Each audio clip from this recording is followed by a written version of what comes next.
ვინ იყო ანდრია კრიტელი? წმიდა ანდრია დამასკოში დაიბადა. იგი 7 წლამდე მუნჯი იყო. მშობლები დამწუხრებულები იყვნენ ამ ამბის გამო და ღმერთს შესთხოვდნენ, რომ მათი შვილი განეკურნა. 7 წლის ანდრია პირველად ეზიარა ქრისტეს სისხლსა და ხორცს და სასწაულებრივად განიკურნა. ასე აჩვენა მაცხოვარმა, თუ რა დიდი ძალა აქვს ზიარებას.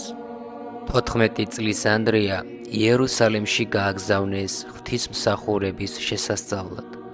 მან თავისი განსწავლულობითა და ცოდნით იერუსალიმის პატრიარქიც კი გააოცა. შემდეგში ანდრია გახდა კუნძულ კრეტის მთავარეპისკოპოსი. მან დაწერა სინანულის დიდი კანონი, რომელსაც მორწმუნეები დიდ მარხვის პირველ 4 დღეს კითხულობენ.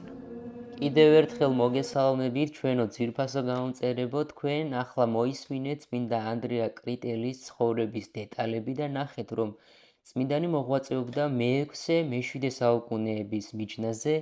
ბავშვობაში თურმე მას ლაპარაკი არ შეეძლო და მხოლოდ იესო ქრისტეს ჭეშმარიტ სისხლთან და ხორცთან ზიარების შემდეგ მიემადლა მეტყველების ნიჭი. წმინდანმა დაგვიწერა საოცარი კანონი, რომელიც იწოდება სინანულის დიდ კანონად და მას ვკითხულობთ დიდ მარხვის პირველ 4 დღეს. სანამ უშუალოდ კანონზე გადავიდოდეთ, გეტყვით, რომ წმინდა ანდრია საბაწმინდის ლავრაში მოღვაწეობდა და ბერად იქ აღიკვეცა. შემდეგ კი, როგორც უაღრესად განსწავლული ღვთისმეტყველი და შესანიშნავი ორატორი, ერეტიკოსებისაგან ჭეშმარიტებას იცავდა. ჰიმნოგრაფმა მღვდელმთავარმა საფუძველი ჩაუყარა ახალ ლიტურგიკულ ჟანრს, რომელსაც ეწოდება კანონი. მისი უმნიშვნელოვანესი ქმნილება, სინანულის დიდი კანონი, სრულად შეეფერება დიდ მარხვის სულს და ამიტომ ეკლესია მას მარხვის დასაწყისშივე აღასრულებს. ახლა კი გადავიდეთ უშუალოდ კანონზე. წმინდა ანდრია კრიტელის სინანულის კანონი იყოფა 4 ნაწილად და იკითხება დიდ სერობაზე, დიდი მარხვის პირველ 4 დღეს, ასევე მე-5 კვირის 5 შაბათს მთლიანად. სანამ უშუალოდ კანონზე გადავიდოდეთ, აუცილებლად უნდა აღინიშნოს, რომ ყოველმა მორწმუნემ იმისათვის, რომ სინანულის დიდ კანონს სრულად ჩაწვდეს, აუცილებელია კარგად იცოდეს ძველი აღთქმა.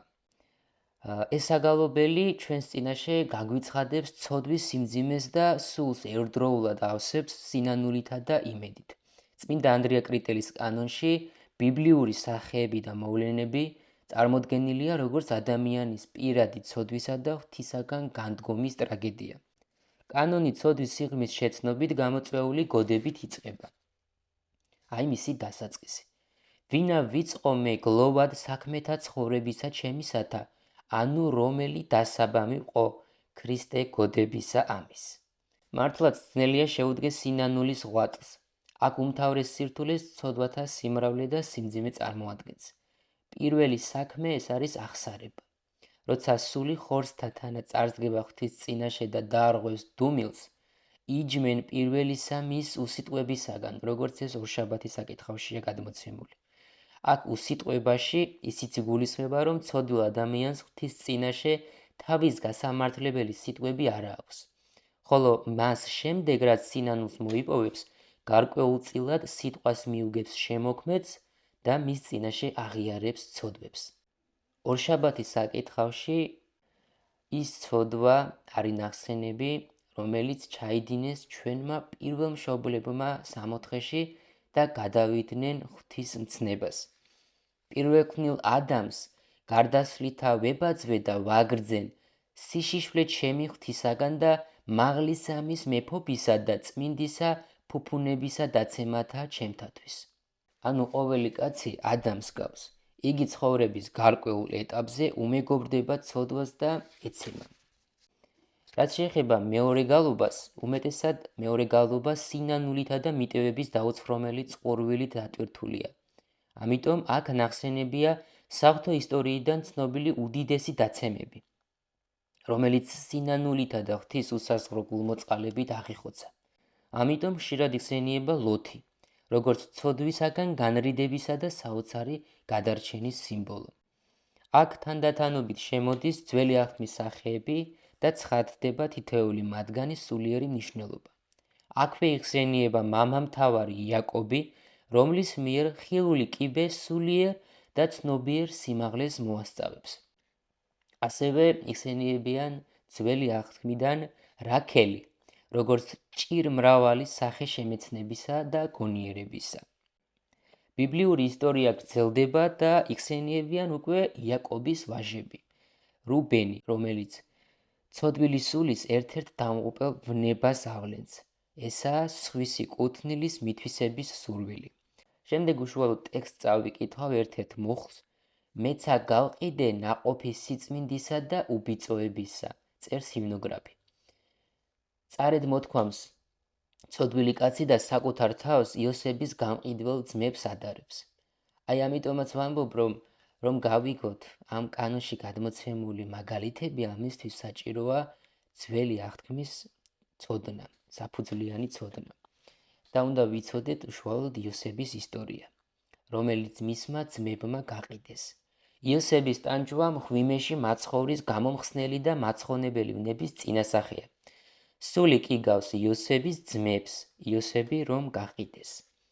სამშაბათის კანონის პირველი 6 გალობა ეყრდნობა საღვთო ისტორიას დავით წინასწარმეტყველამდე. აქ ორშაბათის პირველი გალობის ადამისა და ევას თემა გრძელდება და აბელსა და კაენზე გადადის. მივემსგავსე კაენს მკვლელსა და აბელისას არა მივემსგავსე სიმართლესა და ძღვენი არა მოგართუ შენ, არცა საქმე ღირსი, არცა მსხვერპლი განწმენდილი, არცა ცხოვრება უბიწო. ასევე სინანულის დიდ კანონში მონანული კაცი საკუთარი სულის მსგავსებას ნოეს ეპოქის გარყვნილ სულთან ქამის უსილცხვილობასთან ხედავს და ცდილობს, რომ ლოთის მსგავსად ყოვლისა აღძვრისა ნებულებისაგან ილტოდეს. ეს გახლავთ სამშაბათის საკითხავიდან.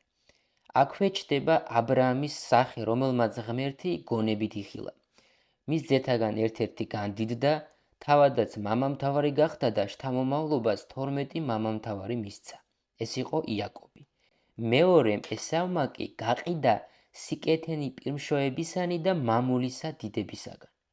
ეს არის მომენტი ძველი აღთქმიდან, როდესაც ესავმა ოსპის შეჭამანში გაყიდა თავისი პირმშოება. სულმა ხორციელი ზრახვები უნდა მოაკვდინოს. როგორც მოსემ მოკლა ეგვიპტელი და ამის შემდეგ სინანულით ძლია ვნებათა უდაბნოს. სწორედ მოსეს მიბაძვა აუცილებელი იმისთვის, რომ მაყლოვანთა შინაღვთის გამოცხადებისა ხილვასა ეღირსოს სული. ესეც სამშაბათის საკითხავიდან გახლავთ. იმავე მოსეს მიერ კლდეზე კვერთხისცემამ და სასმელი წყლის აღმოცენებამ ცხოველს მყოფელი წმიდა გვერდი შენი ქრისტესი გამოსახა წინასწარ. ახლა გადავიდეთ 4 შაბათზე. 4 შაბათის პირველი გალობა ისევ მოსეს 5 წიგნეულის თემას განავრცობს და აქ შემოდის ახალი აღთქმიდან ერთ-ერთი სახე მარიამ ეგვიპტელისა და ეს სულაც არ არის შემთხვევითი. მარიამ ეგვიპტელი ცხონების იმედს უნერგავს ყველას, თვით ყველაზე დამცრობილ და ცოდვით დამძიმებულ სულსაც კი. მისდამი ვედრება ჩაერთვის როგორც 4 შაბათის, ასევე 5 შაბათის კანონებსაც. 4 შაბათის მეოთხე გალობაში უკვე ქრისტეს ჯვარცმა იხსენიება მაცხოვრის გვერდისაგან გამომდინარე სისხლი და წყალი, შენდობისა და ცხონების ნიშანია. მეექვსე გალობაში კვლავ ჩდება ახალი აღთქმის სახეები. აქვე კვლავ იხსენიება კიდობანი აღთქმისა, როგორც ქრისტეს ეკლესიის წინასახე, ასევე ამალეკის, ბოროტი მტრის მძლეველი ისუ ნავესი. რაც შეეხება 5 შაბათის კანონის პირველ 6 გალობას, იგი უბრუნდება უძველეს ისტორიას კაენის ბოროტ საქმეს მიმსგავსებულ კაცის კვლას ლამექისაგან, ეგვიპტელი აგარისაგან ისმაელის შობას და ბოროტების საპირისპიროდ, იაკობის მიერ ცად აღმართულ კიბეს და მელქისედეკს, როგორც სჯულიერად ცხოვრების მაგალითს. აქ კიდევ ერთხელ იკვეთება ურჯულო ცხოვრების შედეგი, სინანულისაკენ მოქცეული სულისთვის უკვე აღარ უნდა არსებობდეს ძველი ცოდვები და უკანყურება. და საინტერესო სიტყვებია, ამის უნდა ამოგიკითხოთ. ნუ იქნები ძეგლ მარილის, სულო უკვე ხედვითა მართლ უკუნ, ზარი განცხადენ შენ სახემან სოდომელთამან. აი აქაც საჭიროა ვიცოდეთ ძველი აღთქმის მაგალითი. ეს გახლავთ ის ეპიზოდი, როდესაც ლოტი და მისი სახლეული გამოდიან სოდომ გომორიდან. ლოტის ცოლმა მიიღო ასეთი უწყება, რომ უკან არ უნდა მოეხედა, როდესაც სოდომ გომორიდან გამოდიოდა. ანუ მთლიანად ღმერთს უნდა ყოფილიყო მინდობილი და მან არ დაიჯერა მაინც ის ქონება დაენანა, რაც დატოვა სოდომ გომორში, უკან მოიხედა და იქცა მარილისვე და აქ სწორედ ჰიმნოგრაფი აი ამას ამბობს, რომ ნუ იქნები ძეგლ მარილის, ანუ ნუ დაემსგავსები ლოტის ცოლს. ანუ ეს სახეები, მაგალითები რისთვის გვაქვს? ნუ არა მხოლოდ ძველი აღთქმის მაგალითები, უშუალოდ ჩვენი ცხოვრებიდან მაგალითები, რომ ის ცოდვა, რაც ჩაიდინეს ჩვენმა წინაპრებმა, ის ცოდვები, რაც ჩვენ ჩავიდინეთ, აღარ გავიმეოროთ და უნდა მივბაძოთ მაგალითებს. ვის მაგალითებს? მაგალითს აბელისას, რომელმაც საუკეთესო მსხვერპლი შეწირა უფალს.